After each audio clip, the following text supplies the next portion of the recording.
Salut mes Saiyajins de l'espace, filles et garçons et bienvenue sur ma chaîne Alex Levent. Est-ce qu'il est difficile de jeûner?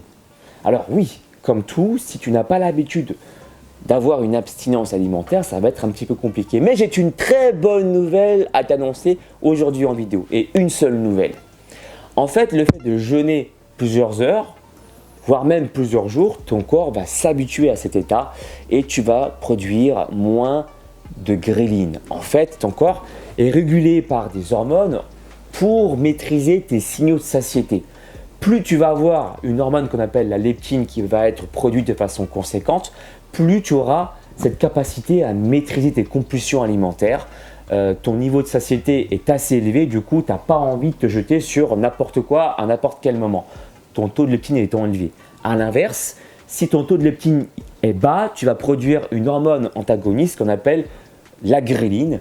Et cette ghrelin, en fait, tu en produis beaucoup lorsque tu as cette sensation de faim, c'est responsable de la sensation de faim justement. Et ça a été démontré scientifiquement qu'à force de jeûner, d'habituer ton corps à jeûner un certain temps et de rallonger ce jeûne, le corps va produire de moins en moins de ghrelin et du coup tu auras moins faim.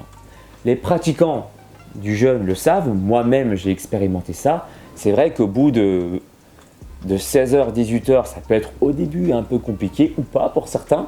Et c'est vrai que la deuxième journée de jeûne, dépasser les 24 heures, je suis allé jusqu'à 48 heures une fois déjà, c'est quand même un peu plus facile.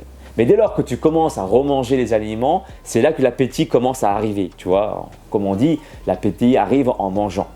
Mais c'est vrai que lorsque tu restes en période de jeûne au début de la deuxième journée, c'est quand même plus facile, je trouve. Et je l'ai expérimenté moi-même. Dis-moi toi dans la barre des commentaires si c'est le cas. Si ça peut te rassurer, encore une fois, voilà, il faut habituer encore une fois ton corps à cette pratique. Si tu as l'habitude de consommer 5-6 repas dans la journée, tu peux déjà commencer, si tu veux, mettre un pied dans le jeûne, on va dire, à compacter les aliments pour en consommer peut-être que 3 ou 4 repas dans la journée. C'est déjà un bon début. Puis de réduire ensuite à 2 repas et éventuellement un jour à avoir une abstinence alimentaire de 16 heures pour tester afin de bénéficier à la fois de la production haute de glucagon, donc l'hormone opposée à l'insuline que tu vas produire dès lors que tu ne vas rien manger.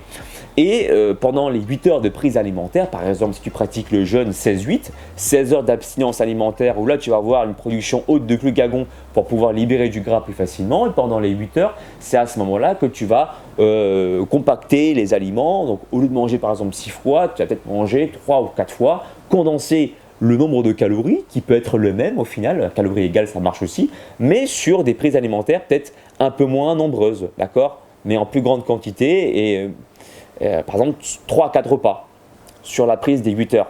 Comme ça, tu vas pouvoir favoriser un travail sur une prise de masse musculaire en apportant suffisamment de calories et de protéines et en même temps favoriser une perte de masse grasse grâce aux 16 heures d'abstinence alimentaire.